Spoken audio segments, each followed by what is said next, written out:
So here we are, TJ's quad tendon therapy, week 7.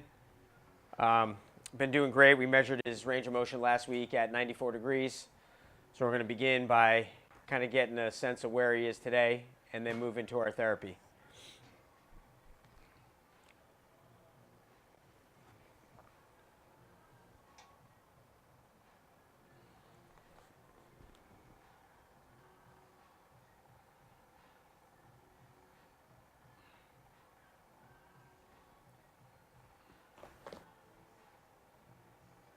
So we're about 96 degrees right there.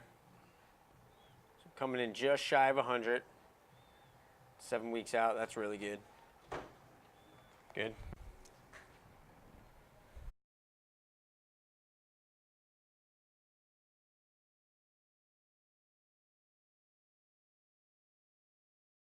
We're at the phase now where we're going to begin with our decelerative patterning. So we got TJ on a 3-inch step here. He's got his heel grounded in on the step to make sure that he's able to get loading through the heel. He's hinging at the hip and working through the hip and glute complex here, working with decelerative control, working the eccentric, coming back, tapping the floor. You'll notice he's not really anchoring into the ground on this. He's keeping all the force through the outside heel on the top foot. Not too much shear force in the knee, hinging into the hip and glute complex. I like to see about 10 to a dozen on one side. Let's switch. So now we're on the surgical side. Again, maintaining that hinge out of the hip, being real careful to not get any additional force through the patella. So the heel stays down. He's just tapping that toe, coming right back up.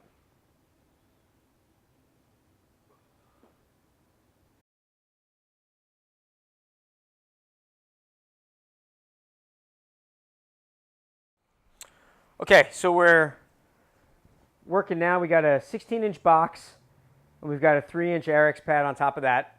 So what we're going to have TJ do here is start working into his squat patterning, where he's going to be loading his heels, hinging out of the hip, and getting down just shy of 90 degrees into that box.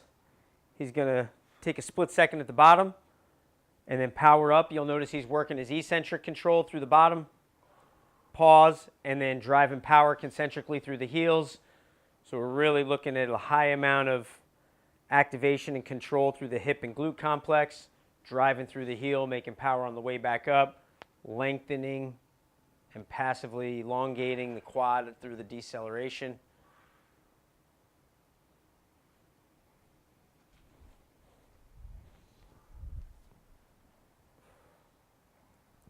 And he's at the point where he could be anterior loading 15 to 20 pound goblet or dumbbell.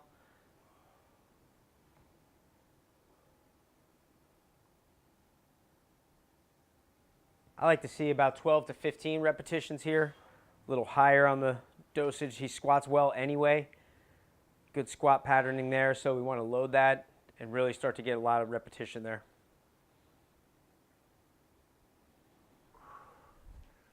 Good. Nice job. All right, that felt good? Cool.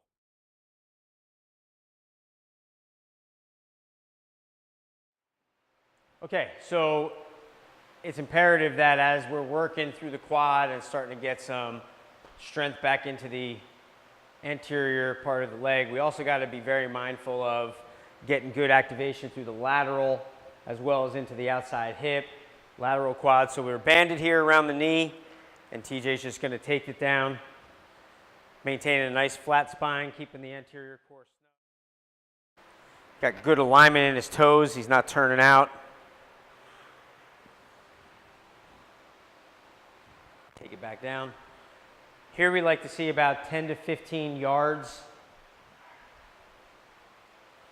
each direction. Get a good amount of activation through the hips.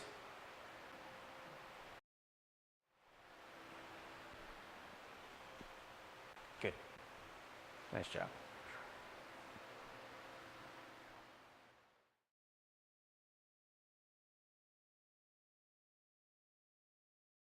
So we're over here at the squat rack now. We've got a medium resistance elastic band. One thing worth mentioning is TJ's had a prior ACL on the same knee that he's doing quad tendon therapy on. So he was missing a couple degrees of extension from his past injury.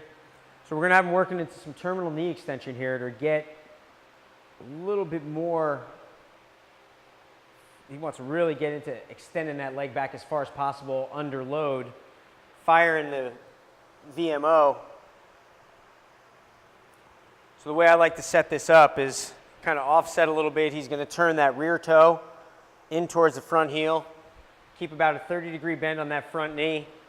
And then from here, just extend that leg back. Drive into that strap. Get a good, maybe 1 or 2 second squeeze on that VMO. Really holding that snug.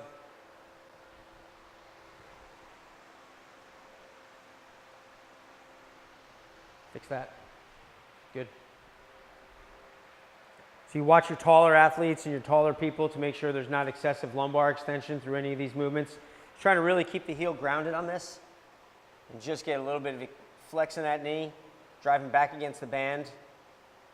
About 8 to 10 on this one with that 2-second pause at the back of each contraction.